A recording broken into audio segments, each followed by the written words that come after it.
Miles Morales' Spider-Man finally goes back to the Ultimate Universe, but how have things changed for him and why is he there in the first place? Is this more of the plans from the maker? Let's find out in Ultimate Spider-Man Incursion number 1.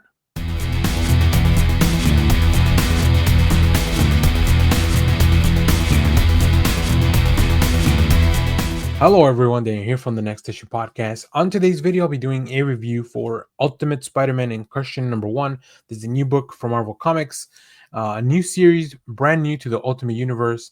This is written by Deniz Camp and Cody Ziglar, which the respective writers of both the Ultimates and Miles Morales Spider-Man, with art by Jonas Scharf, colors by Edgar Delgado, and letters by Corey Petit. Beautiful cover by Sarah Pichelli and Tamara Van Villen, along with a plethora of variant covers. So, in this book, Miles Morales is caught in the middle of a universal collision. Two of today's most exciting writers, Deniz Camp and Cody Ziglar, join forces for an adventure that will change Miles Morales and the Ultimate Universe forever. This is very exciting. So before the maker remade Earth 6160, which is the Ultimate Universe, he left Miles Morales the key to reach his new universe. When Miles' baby sister Billie uses it to travel inadvertently to the Ultimate Universe, it is up to Spider-Man to save her. But the Ultimate Universe is never safe for any Spider-Man. When Spot attacks, Miles has to team up with an all-new Peter Parker and his son Richard, and that's just the start of his journey across Earth 616. This book is around 32 pages, so you definitely get a lot of your story here.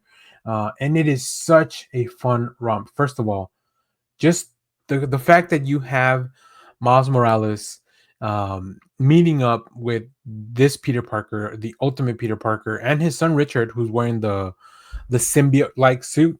There's some really fun stuff here.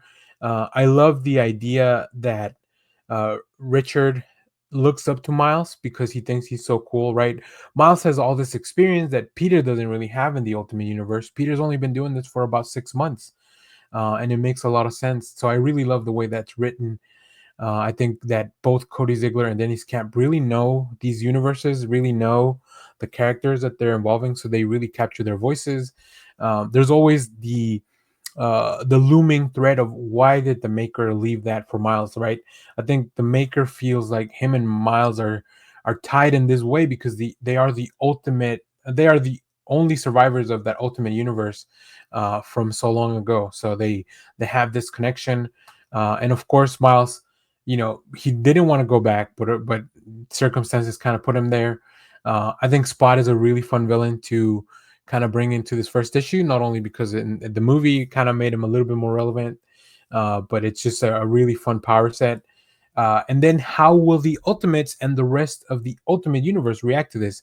There's a lot of people, there's a lot of parties that are interested in the Maker's technology and his power and his weapons. So they all kind of react to this new incursion that we see in this issue. As far as the art, Scharf just does such a good job at capturing how dynamic the movements are from Miles.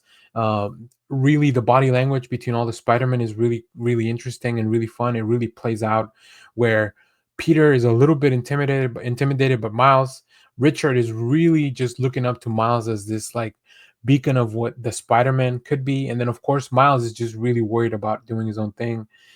One of the things that I really love is Richard comments on how freely and how loosely and how just cool Miles looks when he's swinging around. Whereas him and his dad, they haven't really been able to do it for so long, right? We have some great battles. We get some very cool cameos from all peoples from the Ultimate Universe. So it's a very well put together series, and I'm very excited.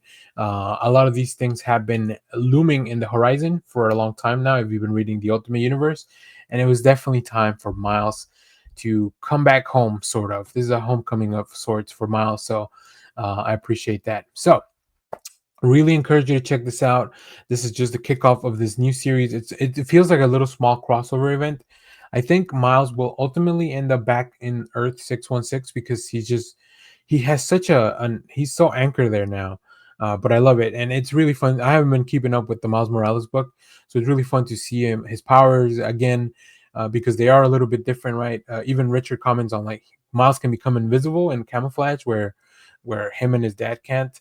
And then we get maybe the resolution, or the we get the answer as to how there might be a new Venom in this Ultimate Universe. So a lot of fun stuff. These writers, this creative team really knows what they're doing. So highly encourage you to check this out. So if you have read this book, let me know what you thought about it down in the comments. As always, thank you for watching, everyone. Remember to share, like, subscribe, hit the bell so you know when we go live. That is most Saturdays, 10 a.m. Central Standard Time. And stay tuned. We have more comic reviews, trailer reactions, TV recaps, all that fun stuff here in the channel. Thank you for watching, everyone. Bye-bye.